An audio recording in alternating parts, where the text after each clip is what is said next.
Hi guys, let's understand some physical and mathematical aspect of stationary wave.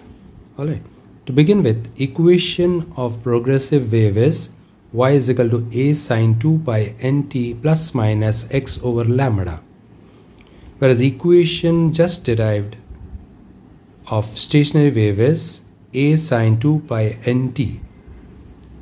Now something very interesting, you don't find presence of x in stationary wave, whereas you find it in progressive wave. Now that's the reason why we call this wave equation as equation for progressive wave. Since there is displacement, so it is progressing. Alright.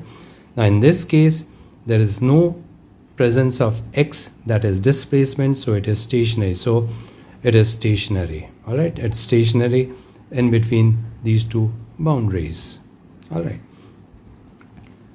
So stationary wave is without x, that is displacement, therefore stationary wave. Yes, but x is existing. Where does it exist? It exists in amplitude, that is 2a cos 2 pi x over lambda. So it is there in amplitude. Alright, so a is periodic function of x, so amplitude is periodic function of x. Alright, okay. Yet another thing I intend to tell is that stationary waves are represented as loop. Alright, now here I have taken it like this because I have just chopped off in between. So suppose if I have like this, if it would have been like this, so in that case there were two loops present. Alright, two loops present. Here it is 2.5 loop present. So we would be representing P as loop whenever we are doing any calculations. Alright, okay. Now let's move towards other physical aspects. Alright, which are when we get into depth of stationary wave, we find now this is the particle. Now this is the particle which is vibrating like this. This is the particle which is vibrating. This is the particle which is vibrating. So what?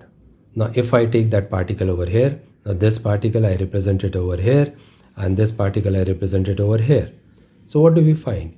We find that the particle, now for simple harmonic motion, this is the mean position. Now suppose if it starts from here, so it would go to extreme position, come to mean position, go to extreme position, and come back to mean position. So all particles, same thing over here also. This also this also will find that it would move from mean position to mean to extreme and back to mean. So all particles in string pass through mean position twice. Alright, done. But omega is same for all particles as t is same, that is time period is same. Alright, we know that it moves like this, like that, like this, like that. So time period for this particle to go to extreme and come back, and that way is time period for this particle and this particle would be same. Alright, so time period for all the particles would be same. So suppose if this is taking 2 seconds, this also would be taking 2 seconds, this also would be taking 2 seconds if the time period is 2. So, and that's how the omega would be constant for all the particles. What is different? Different is amplitude. Now in this case, this is the amplitude. In this case, this is the amplitude. So amplitudes different. Alright. So all particles in string pass through mean position twice. Omega is the same, but amplitude is different. So since omega is same, why? Because time period. Because time period is same for all the particles. Alright, that's about stationary wave. Now we would see some conditions. Alright.